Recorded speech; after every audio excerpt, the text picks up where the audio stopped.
About a week ago, on September 10th, 2025, Charlie Kirk was at a Utah University campus with his conservative activist group, Turning Point USA.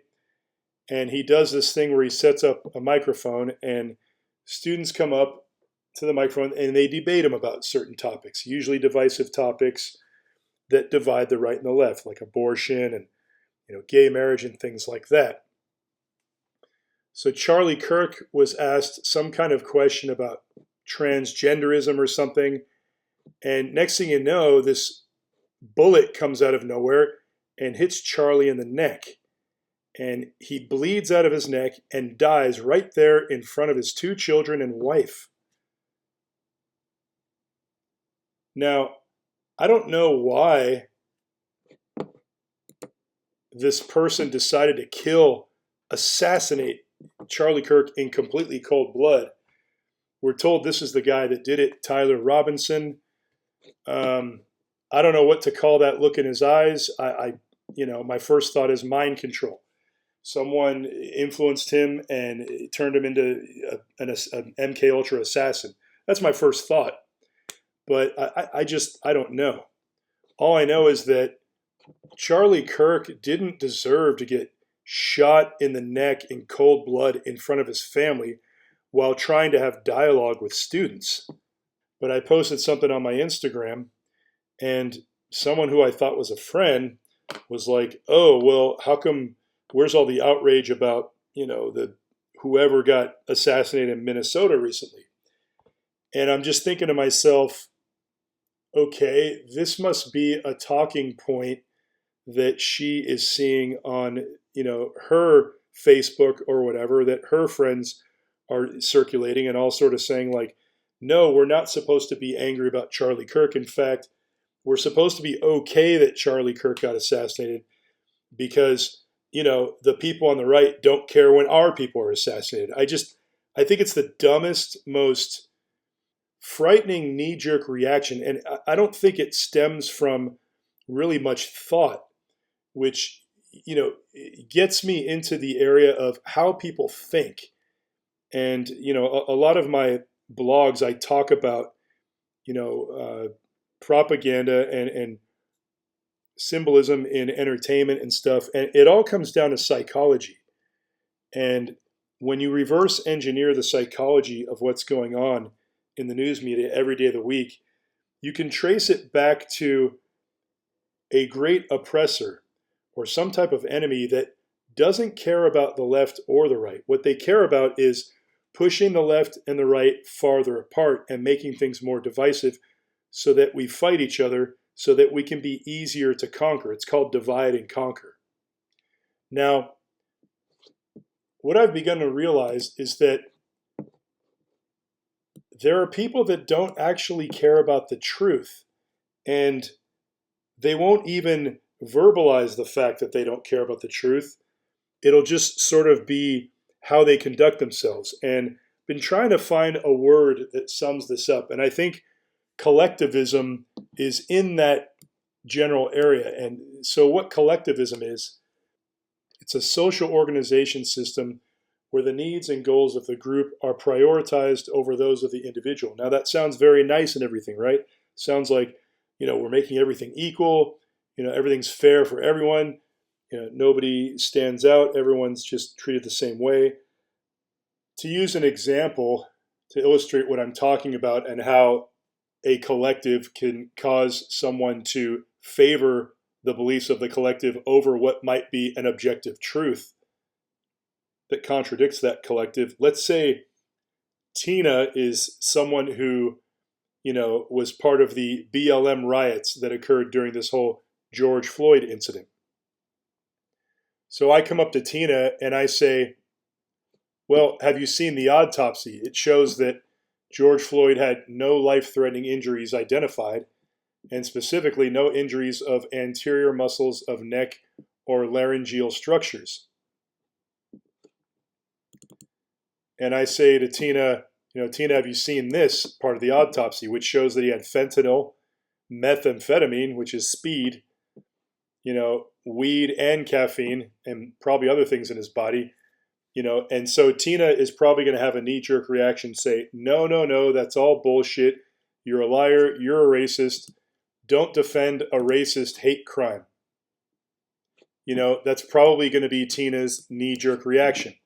And the question is her reaction due to the fact that she just believes that strongly, that she's done all the research, that she's just that confident? Or is the reaction defending what she knows her collective believes? She doesn't want to be viewed as going against the collective and then rejected by the collective. So the argument I'm trying to make is that Tina may not necessarily be defending the truth here. She may actually be defending her position in the collective as her top priority. Because the thing is, if you watch this entire video, which the news media doesn't really show you, it shows that George Floyd was committing a crime. He was trying to use counterfeit money. They try to arrest him, and he resists arrest, and he gets all defensive, acting like he's under attack before they've even done anything at that point. He was foaming at the mouth at one point. He wasn't able to really walk very well, and it was very easy to see that he was under the influence. Okay. And then at a different point, it takes several officers to get him out of the vehicle, and he starts hyperventilating and saying he can't breathe. He starts saying, I can't breathe, before he's even on the ground. And again, so if I go to Tina and I say, did you know that he was saying I can't breathe before he was even on the ground? Tina's probably going to go, oh, you're a liar. You're just a racist. You're just like Derek Chauvin. You just hate black people, blah, blah, blah. But, it is a fact that he was saying, I can't breathe before he was on the ground. And it is a fact that he told the officer to put him on the ground. He wanted to be put on the ground. That was of his own instruction. That wasn't the cop's suggestion to him. Now, all that being said, I'm not saying that I don't think that this knee on George Floyd's neck might have been part of what killed him. I'm not saying that. But what I'm saying is, to view this incident fairly in an unbiased manner, you've got to be willing to look at all the evidence. And, if Tina is not going to look at all the evidence because she's simply afraid of being rejected by her collective, then she's not forming her opinions based on all of the facts. She's basing it more on what her friends think, on what the collective believes. And this is a problem because the news media, the mainstream media, they know this. They know a lot of people will side with the collective over what the objective truth must be. And this is why so much of their propaganda campaign is about herding us into specific camps of thinking and types of groups and getting us into groupthink. They have to encourage this. Oh, we're in the right, they're in the wrong. We're the good people, they're the bad people. You see why it's so important for them to cull us into these areas, because they know once we get culled into these areas, we have a tendency to cling to the thinking of those specific groups, and therefore are less likely to have an independent perspective on things. And in some cases, less likely to see the truth when it's right in front of us. When the truth becomes less important than getting along with the collective, that's when the truth dies. And I think people do this every day. I'm probably guilty of doing it myself, even sometimes today. I try not to be. And it takes courage sometimes. And you've got to be willing sometimes to be rejected and to take some shit. Anyway, getting back to Charlie Kirk. So Charlie Kirk was promoting dialogue with students on these university campuses. Now, I've known about Charlie Kirk for some time. In fact, I'm very surprised at how much media coverage his assassination is getting. As horrible as it is, I didn't know that so many people knew who he was. Maybe they didn't. Maybe the media is blowing the story up for a reason. And if you don't trust the media like I don't trust the media, then the first question you got to ask yourself is, why is the media blowing this story up so much? What is their angle here? Well, of course, it enhances divisiveness. It was a very divisive event. I mean, we still don't even know why it was done necessarily. I mean, we assume it's for political reasons, but it's hard to believe anything about the story. Some random guy shoot some bullets that have like whatever Antifa engravings on them or something about the trans community being hinted at somewhere in there, and he's supposedly got this roommate that's trans, and the whole story is just very strange. And again, as I look at his eyes here, that seems to be a look of dissociation. In other words, his brain is on this level, is sort of permanently stuck on this level that's separate from the rest of who he is. Where's the feelings? Where's the, oh my God, I just murdered someone? Where's the, oh my God, I just threw my life out, my life's over? I'm dead, I'm going to get executed. I mean, it's just this dead stare. This is why I think mind control, it's the same expression we see on, Chapman's face after he murdered John Lennon. And you would think at this point in time, mind control would be more part of the conversation when these types of things happen. You remember this guy, Luigi Mangione? He just walked up to this guy on the street, shot him in the back, cold blood, just executed him. And there were people sort of cheering this on. There was, the history of people being obsessed with killers, that's nothing new. Manson had all kinds of fans his whole life. People writing, there are people that are obsessed with criminals, but I think most of us can agree that that's not a very sane way to be. Someone who will walk up to you and just shoot you in cold blood.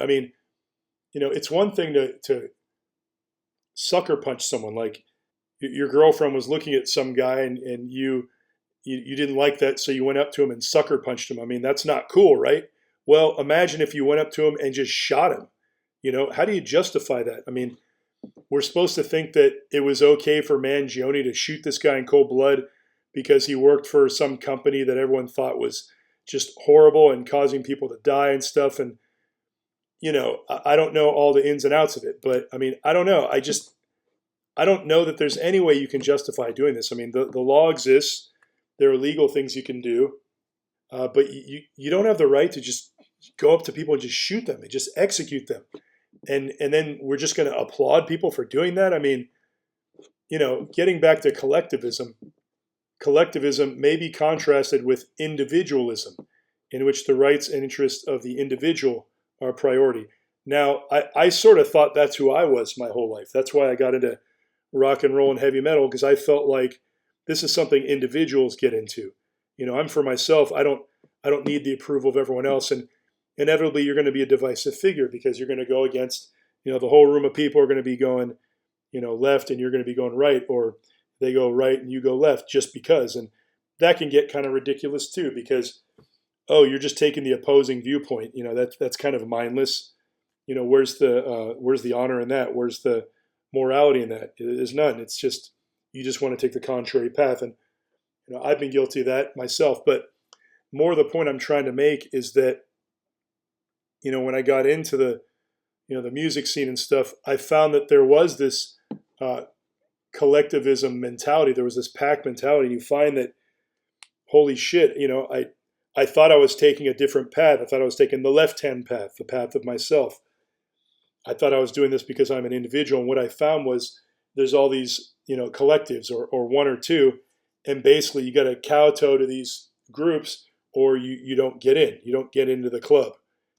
And, some people can carve their own way and make their own mark, but that tends to be a lot more rare. Usually you're going to get tossed out on the road and you're going to realize, okay, I either got to conform or I got to do something else.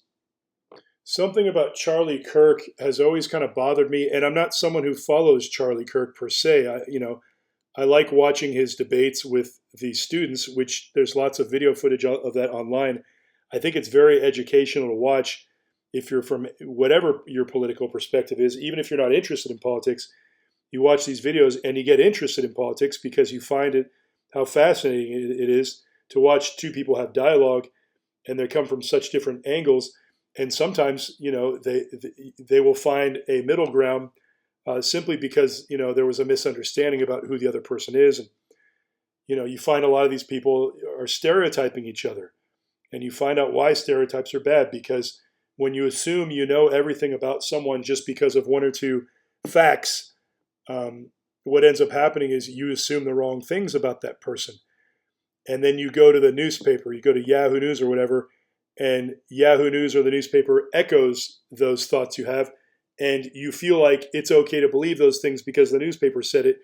You don't stop for a second and go, well, maybe that's not true. Maybe I'm just repeating something that's a lie. But again, it comes back to collectivism because, well, all my friends agree with that, so I'm not going to go against that because I don't want to be rejected from the collective, and then everyone's going to hate me, and then I'm going to be the one getting shot in the neck in front of my family, right? I question everything. And Charlie Kirk is someone I've long been suspicious about. And not for any really good reason, to be honest. I mean, I mostly just thought this guy's too perfect. I mean, he's too smart. He was only 31, and I remember seeing interviews with him, 3 or 4 years ago and just thinking, who is this guy? He's obviously very educated. He seems to be financially backed. If you look him up, his parents seem to be somewhat of an academic background. So my first thought is, oh, this is some kind of agent for the establishment. And he's disguising himself as this like man of God and, model human being. And, I think if you're younger, you may not remember this, but being conservative and just believing in a man and a wife and a family and loving God, things like this, these basic conservative ideals were not considered far right just a few years ago. I mean, I don't know, 10, 15 years ago, it wasn't considered far right to be like that. It was like, okay, this family over here is liberal and this family over here is conservative, but they get along. They're not going to sit here and fight about every little topic. They might help each other out, borrow the salt, loan each other, tools to mow their lawn or whatever. You know what I mean? I mean, there wasn't this incredible divisiveness that I guess sort of started with 9/11 and it's just been building ever since to the point where you're not allowed to just be sort of conservative or sort of liberal. It's like you just there's only extremes. And we were guided to this road. We were herded here like sheep to this point. And if nothing else, a lot of my videos try to take that point of view and try to reveal that. I don't know how good of a job I do, but that's where I'm coming from, and I feel like that's what sort of ties all my videos together. Now, there are a few things that are a little bit strange about the Charlie Kirk assassination. Erica Kirk, his wife, kind of came out rather quickly, and by quickly I mean just after a few days of mourning, came out and addressed the public, talking about, it was very emotional at times, but at other times it sounded kind of scripted, like, she wants to assure people that Turning Point USA is still going and that, I guess they just named her the now the head of it. And I don't know, I don't want to talk too much about this. I just think it was a little odd. It was kind of like, you would think that if you were mourning so much, you wouldn't be going out there. And I don't know, you can watch it yourself and you can decide what you think. But there's talk about this ring. I guess there was this other footage of her embracing Charlie Kirk's, hand while he would lay in the coffin, which was kind of another weird thing. Why would you want to show something so personal and while your feelings are so raw? And I don't know, something doesn't quite sit right with me about that. But we see her rings here and one has a G on it. And everyone's like, ooh, G, Freemasonry, And first of all, it's a lot more common for men to be Freemasons than women, although I believe it has increased, the presence of women in Freemasonry. But that's not, as far as I can see, a Freemasonic ring. In fact, I believe they have a child named Gigi, so it might be named after the child. It's usually a square and compass with a G inside of it. I would like to know what this other ring says, but I haven't been able to find a clear enough picture to see. If it had a double-headed eagle on it, we might have something. During a public address, Kash Patel said a couple strange things about this case. He's the head of the FBI. Kash repeated that they captured the alleged shooter, Tyler Robinson, within 33 hours, and he kept saying, and 33 is a very significant number in Freemasonry. Now, that might not mean a thing, but I just find it very strange how they keep pushing this number out here. Like, almost like we want you to think about this number. We want you to think. And the other thing that was very odd is, I guess Kash Patel knew Charlie Kirk, and they were sort of friends, maybe more than acquaintances. And Kash Patel said, I think he said, "I will see you in Valhalla." Now there's no way to avoid that. That's a very odd thing to say, and he's got to know that it's odd, because Valhalla is where Vikings go when they die in battle. It's basically heaven for Vikings. And the Vikings were pagan. They were an anti-Christian pagan, tradition, religion of Scandinavia. Now, I'm not sure what Kash Patel's religious denomination is, if he's Hindu. I mean, he is Indian. But if you know nothing about Charlie Kirk, you know that he's highly religious and highly Christian. And he's all about Jesus. And in Christianity, you don't worship other gods, especially when you're very Christian, like Charlie was. And for him to sort of give a brief eulogy about his friend, his Christian friend, and to put Valhalla in there and say, "I'm going to see you in Valhalla." I mean, there's just so many levels where that's weird and honestly kind of in poor taste. So I don't really know what to make of it all.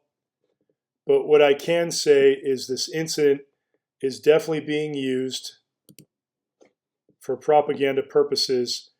I think there is a possibility that all of this has been scripted, even as far back as Charlie Kirk, being educated into becoming the person he was. And why would that be useful to the enemy, the great oppressor?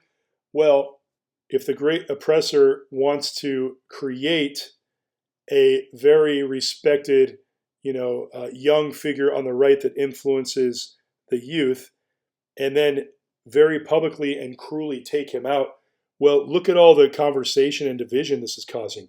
Now, some might argue that this conversation around Charlie Kirk's death is pushing people towards Christ, introducing people to Charlie Kirk and who he is and what he stood for. And I think there's definitely an argument to be made for that. But I also believe there's an argument to be made that Charlie Kirk's entire career and where he ended up was all planned, specifically to create the division we see here. And I know that's the type of statement and perspective that would be very offensive and considered, highly unsympathetic to those mourning Charlie Kirk. But, I'm not here to say what I think everyone wants to hear. I'm here to say what I think is possible and to consider all angles in the interest of getting to the truth, in the interest of being unbiased and not being affected by, how we believe we're supposed to respond. And anytime we look at the news media and we see how they're presenting something, it tells us how we're supposed to respond. And when you stop and ask yourself, how does the media want me to respond? How am I supposed to respond? And how does that benefit, the powers that be? That's when you start seeing how manufactured things are. And it doesn't mean every little thing is manufactured, but on this scale, it's either completely manufactured or partly manufactured, or the response to it is being completely manufactured to brainwash you in some way.